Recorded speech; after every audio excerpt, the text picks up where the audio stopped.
So I guess I'm going to show you how I made my completely off-grid shower and darkroom water system for old Bruce here.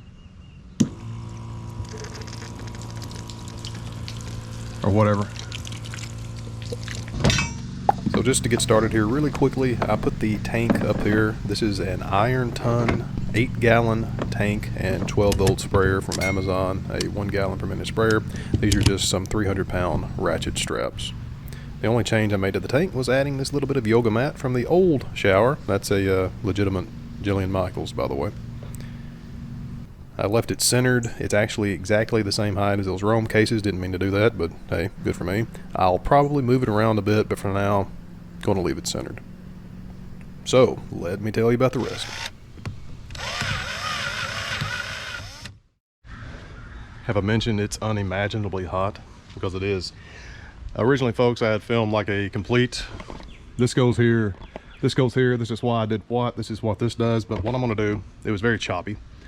I've got everything hooked up, more or less how it would be if I take an ideal shower. So I'm gonna point out a few highlights before we actually go turn this bad boy on and test it. This sprayer actually came with a little inline switch and some little clip-on rabbit ear attachments. SAE little socket right there.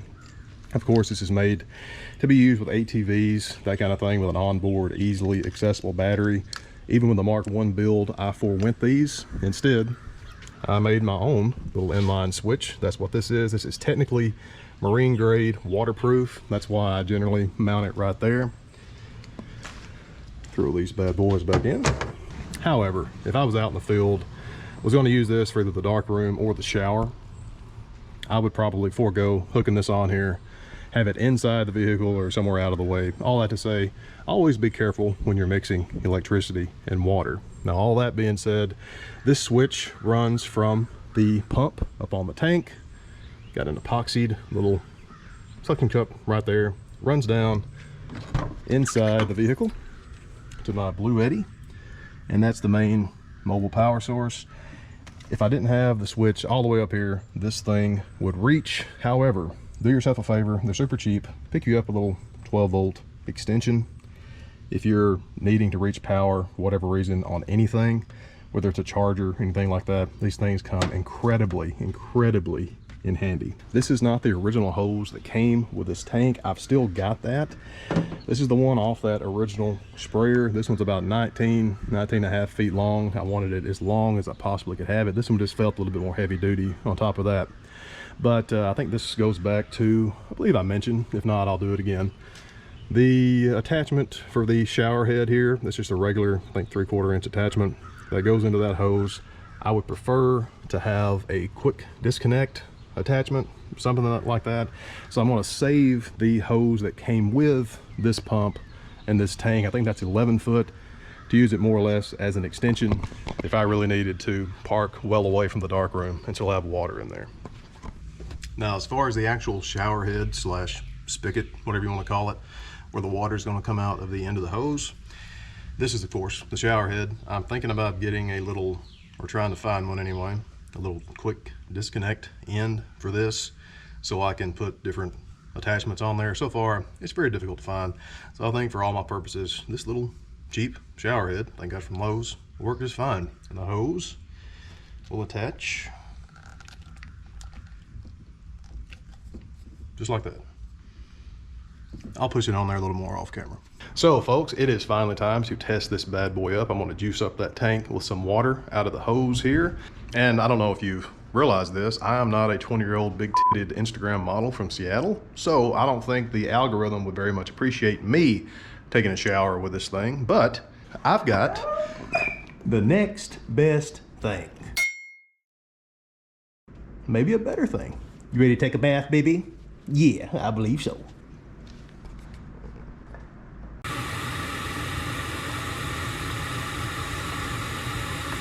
Of course, it would start raining. Yeah.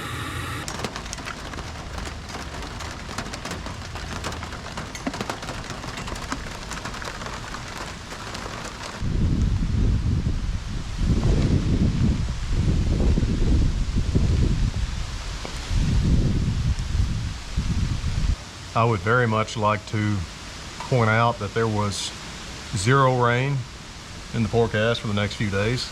That's why I went ahead and decided to get this video filmed.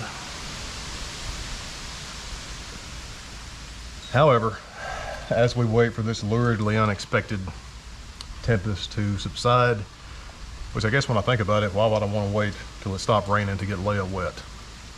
Doesn't make a lot of sense, but I digress. And in light of these obscene circumstances, I have switched from beer to rum. But anyway, while we wait on the rain to stop, I wanted to tell you about the little hanger that is supporting the shower head when it's on the side of Bruce here. Extremely simple, extremely cheap. I think I got this from Home Depot, maybe Lowe's. It's a little angulated shower holder, shower head holder.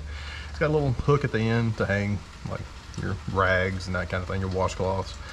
The back, I actually epoxied a little super cheap suction cup that goes on there. I did have one at the bottom, but it was making it too static. I couldn't move it around very much. So I got rid of the suction cup at the bottom, put a little piece of that self-adhering felt to protect the finish of the vehicle. 1,001 uses for that, by the way. And that just sticks right up there and I can take it on and off. Now, of course, that's the setup that I showed you earlier would be for extremely static camping. Like, I'm gonna be here for a long time. I wanna take a shower here. I'm not gonna be doing anything else. That's great. Most of the time, however, if I'm using this in the dark room, if I'm doing anything that I just wanna hose, Lord, if I'm just doing anything that I need to hose something down, that kind of thing, this was more or less gonna stay in the drawer back here. But there's no reason, and now the sun comes out, Tennessee, but there's no reason to not have one of these little things here because it gives you a great hands-free way to shower if you're doing this off-grid for any amount of time. Well, the rain stopped, hypothetically. Decided to just go ahead and switch the shower on before I brought Miss Leia out here at her leisure.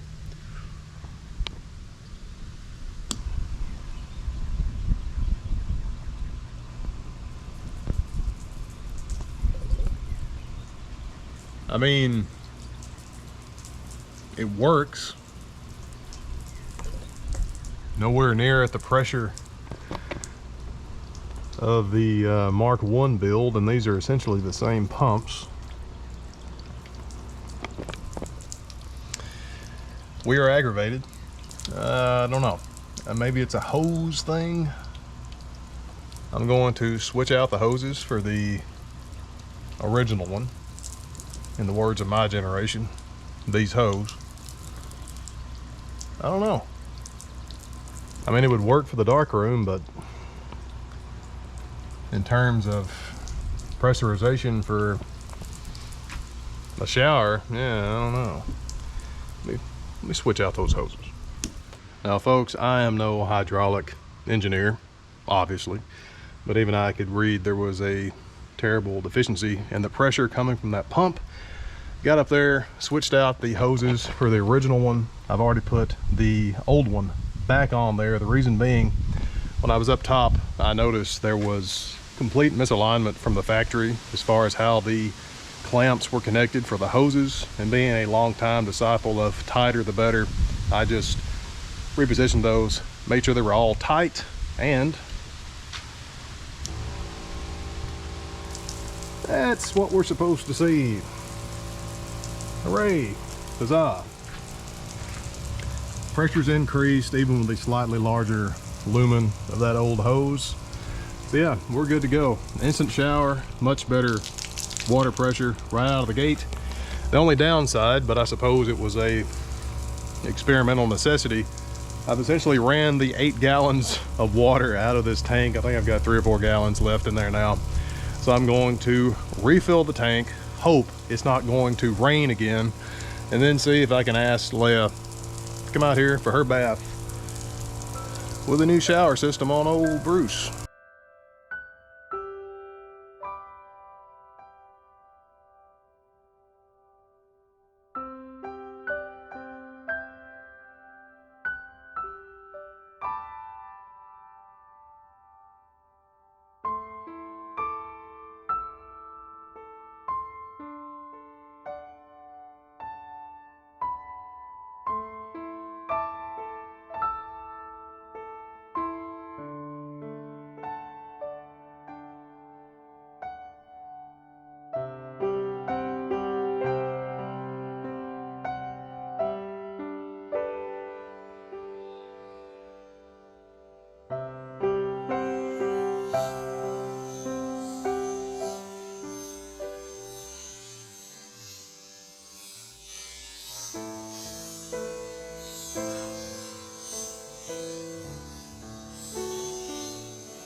As we prepare to wrap it on up, folks, here I want to run down a few observations and considerations that you will probably want to take into account should you want to make this particular brand of completely off-grid shower system yourself. First of all being, realize you're not going to use it as much as you think you will. The first iteration, the Mark I build, that 13-gallon, used it once in about 3 weeks on the road. That included being in Mojave, being in Death Valley, being in Zion, southeastern California, that area where you really think, hey, I'd want to take a shower. I took, I think, one apiece, so I didn't use it that much. Now, as far as shower, that's really not what I'm building it for here, more or less. Yes, it can be used as a shower, but it is going to be my major water source, pressurized water source, that is, for my dark room, and that's going to be a big deal. So what I'm saying here is, I think a gallon of water weighs 8.6 ounces. So this is 8 gallons, that's about 67 pounds of weight, not to mention the size up on the rack here. So really err on the side of being smaller than you need, because like I said, if you're just taking a shower with it, probably not going to use it that much. Now the second thing is your power supply. This can run off just the cigarette lighter or the DC outlet here from old Bruce. In any type of condition, I can crank up the vehicle, run it off of that. But like I said, I'm running off that solar powered Blue Eddy, and in a pinch I've held on to those little rabbit ear clips. I could just hook that to the primary battery or the secondary battery if I really needed to. And speaking of the power supply needs, I want to reiterate, folks, this is more or less a complete Amazon build. Everything that I got here came off of Amazon. I'm reusing most of the stuff from the very first Mark I shower. Those little SAE connectors, the extension, the inline switch, the cups, the actual tank and washer itself, that pump, that's all off of Amazon. You can likely, especially if you really try, find this stuff locally, but I'm just a habitual non-social person, so most of this stuff I got off of Amazon. The reason I'm bringing that up, I'll put links to the stuff that I think will probably be harder to find, a lot of the 12-volt stuff, the switches, and the actual tank here, if you want to build that kind of thing directly from online sources.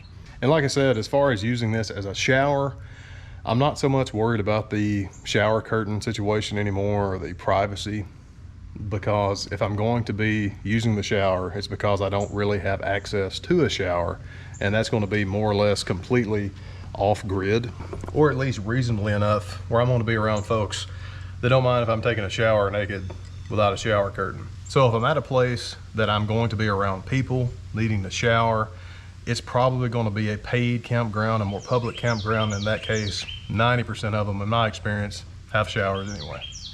Now, as far as the darkroom side of the water supply, this is going to be one of those things that just has to be trial and error. I have no idea about the hose length, where I'll be setting up the darkroom in terms of relation to the vehicle. The Blue Eddy, of course, I can just maneuver anywhere, but I will be limited to the cable length and the hose length of the system itself. Like I said, I know nothing about hydrodynamics other than Bernoulli's principle of pressurization and the actual size of the lumen of the hole.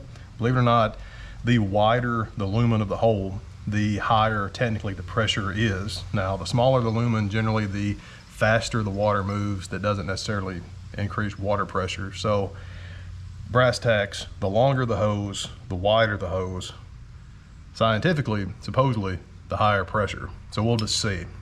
I bring that up because I thought, well, maybe, you know, I've seen Pale Rider quite a few times. If I just had a succession of smaller lumen hoses, maybe that would increase the water pressure. But again, as far as Bernoulli is concerned, that's not the case, but we'll see.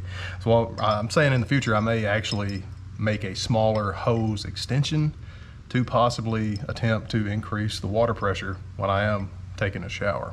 But aside from that, folks, there's not a whole lot left to say about the shower system. It's really more or less implementation and practicality over what this thing actually is, because as you've seen here, I really didn't change the sprayer itself. I just connected a few things, switched up the way it's powered, but overall that's a stock plug and play farm sprayer on top of old Bruce here that's going to be powering all these water considerations that I've outlined here.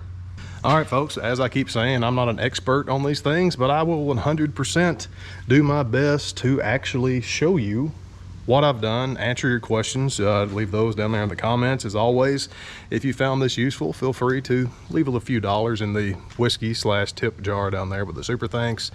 Using all my links, folks, it helps out so much. If you want to get this kind of stuff, buy them through my links from Amazon or whatever.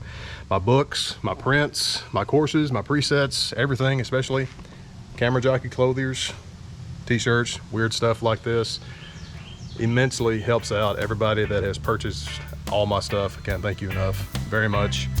Until next time, you know me, I can't end these videos